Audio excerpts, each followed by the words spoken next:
为什么千年前的献王墓里会站着一个衣着华丽的红衣女子？她究竟是谁？感情一定是献王的妻子。You're so fucking beautiful, baby.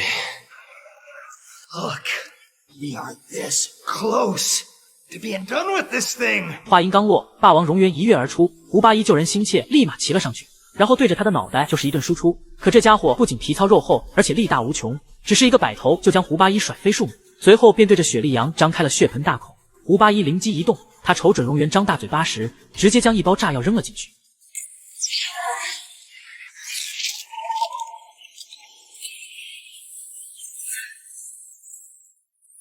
而也是在这个时候，胖子从天而降。原来他被荣渊活吞并没遇难，因为荣渊有储存食物的习惯。他把胖子吞进去后，直接吐到了尸堆里，本打算留着当晚餐，却没想从此失去了吃饭的能力。见胖子平安无事，老胡悬着的心终于放了下来。眼下当务之急就是找到木尘珠来解除三人的红斑祖墓，但这里却出现了3口棺材。这3口棺材是按照3合3会举摆放，分别代表着生、旺、木3合，也代表着献王人生3世所立之劫。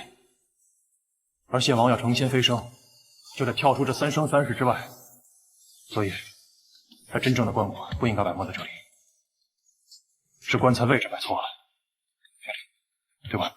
果不其然，当2人推动棺椁后，3棺正中央的圆盘突然打开，紧接着便升起了一口金棺。看来这口棺材才是他们要找的献王棺。3人迫不及待地打开棺椁，结果却发现献王已经化作干尸，而他口中所含正是铁三角苦苦寻找的木尘珠。此珠鲜红透亮，是凤凰涅槃重生后的胆，不仅能解7毒怪病，还能让人长生不老。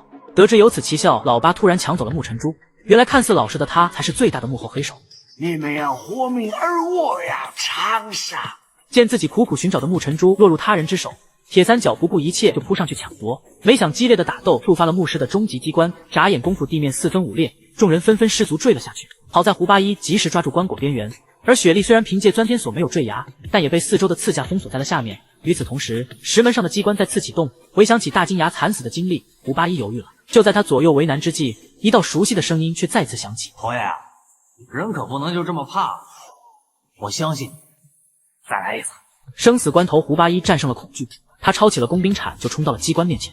既然不见其形，你就是空无一物。伴随机关的破坏，墓室的生门也缓缓打开，紧接着4周尖刺也尽数收回。但3人历经生死拿到的木尘珠，究竟能不能解除他们的红斑诅咒？